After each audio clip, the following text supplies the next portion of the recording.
Am I just progressively getting shinier? We'll call it my natural glow. We'll just pretend, okay? Pretend with me. Hi guys, I'm Amy. Welcome back to my channel. I have another episode of the Red Shelf, or my reading wrap-up for you all, so let's go ahead and get into the books I read. The first book I'm going to talk about is a book that I mentioned in a recent haul of mine, and that is To Wed a Wicked Prince by Jane Feather. This was a DNF for me. I literally got 298 pages into this book, and this book has about 490, and I just couldn't care less, so I put it down. This book is about a Russian prince, an English lady who happened to come into a little bit money from a long-lost relative. The prince wants something that the girl has, etc., etc. They end up getting married, and there will be a video about romance novels coming very shortly that I've mentioned several times, but it will come, but I just pass, hard pass. The next book that I have to chat about is another romance novel, and that is Tougher Than the Rest by Shirlene Davies. This is the first book in the series, and under no circumstances will I be continuing this series whatsoever. This book was absolutely terrible. I honestly have no idea why I finished it, other than the fact that I was like stuck on a plane. I did read it on my Kindle, so I could have picked another one, but I didn't. You know how it goes. I might have hate-read this book more than a little bit, to be honest with you guys. But this is about Neil. He owns a ranch. He's looking to remarry a woman he doesn't love, but is hoping will help him move further in life. And then Catherine shows up. She is in a wagon accident, loses her memory, and ends up being taken care of at Neil's farm. And there is no character development or any real resemblance of a relationship happening in this. Just a few sexual encounters, and then all of a sudden they're in love. Don't read this book. It's not worth it. It's not worth it, guys. I read a nonfiction book this month as well. Well, month. This isn't a monthly wrap-up. This is just a regular wrap-up. But I've read a couple nonfiction books, and the first of those is Lagom, Not Too Little, Not Too Much, The Swedish Art of Living a Balanced, Happy Life by Nikki Brantman. And she owns, well, I guess she kind of owns it. She runs a blog, and this is about this whole Swedish concept of just having enough for what you need to get by and be comfortable. And the first half of this book I really, really enjoyed. This book is split into several chapters, and it has lots of pictures, and so it's not like a whole narrative, just more little snippets. Like, you could open to any page of this book and start reading there. But I really enjoyed Lagom in Your Personal Life. That was the first chapter section of this book that I really enjoyed, and then there's Lagom in Family and Relationships and Lagom in the Wider World. I did not enjoy the latter two nearly as much. I found the latter half of this book to be very preachy and a bit like she was on her high horse about the fact that she lives in Sweden, and that really disappointed me. Like I said, the first half I found some really interesting bits. I really like this concept of balance. It's something I'm very, very intrigued in learning more about and how to achieve that in your own life. But I would say a 2 to 3 5-star rating for this one. If this is something that interests you, maybe pick it up. It's a super quick read, but if you're not looking for this in particular, I would say pass on this one as well. I read a book this month that I have been wanting to read for a while, but found it at a local bookstore, decided I wanted to get into it, and I'm so glad that I did, and that is The House on Mango Street by Sandra Cisneros.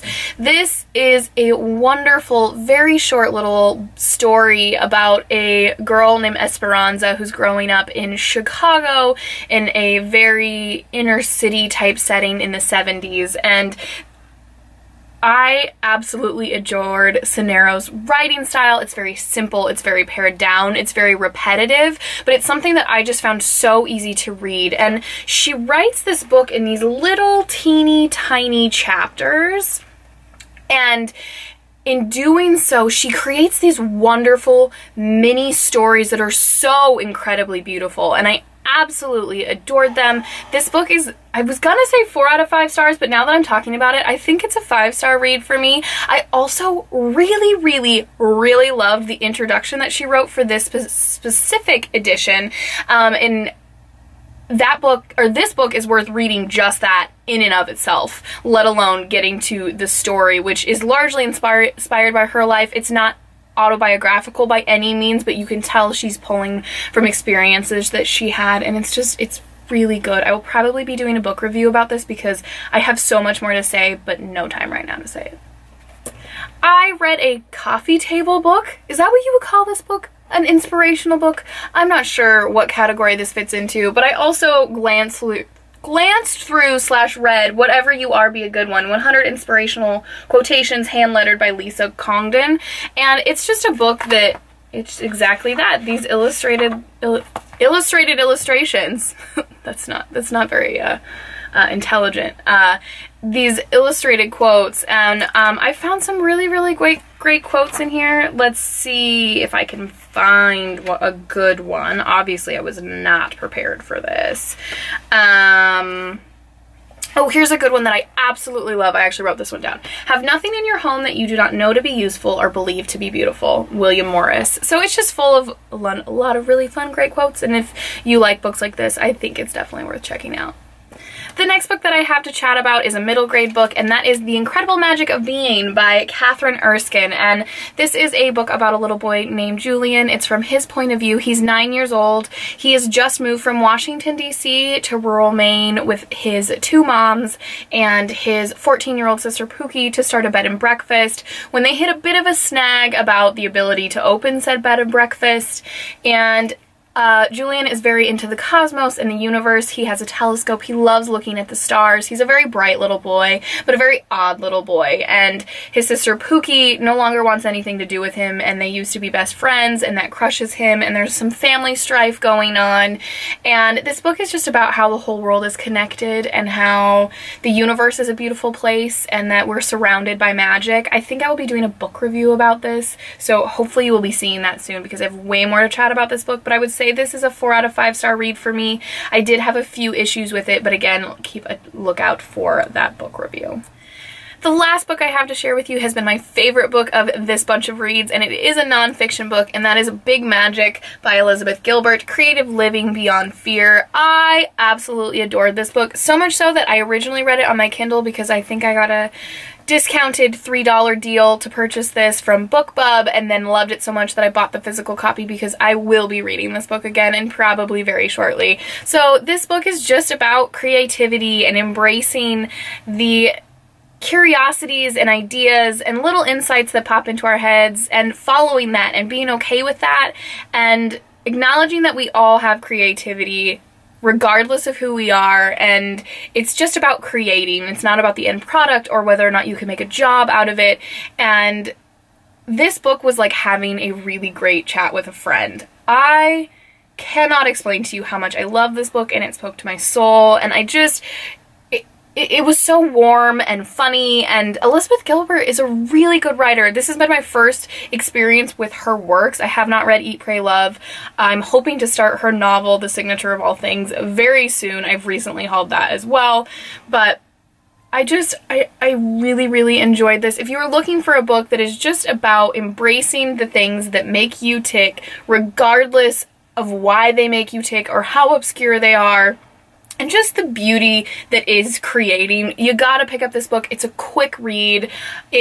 You're gonna like it. You're gonna laugh out loud. She has some wonderful stories in here that involve some other authors and experiences in her life, and it just all around a really solid nonfiction read. I guess you could put this in the self-help category, but just in general, I think it's a wonderful discussion. 5 out of 5 stars without a doubt on this one.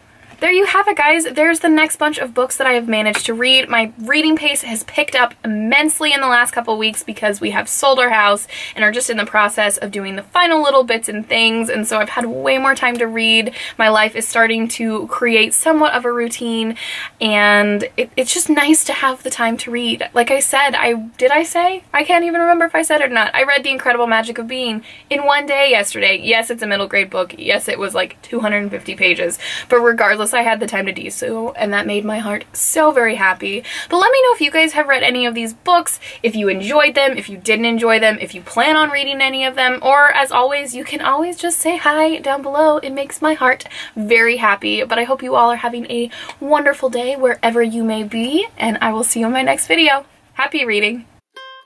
Oh my god, it's so hot. I'm so shiny. I'm so shiny. I'm dying. Freaking dying.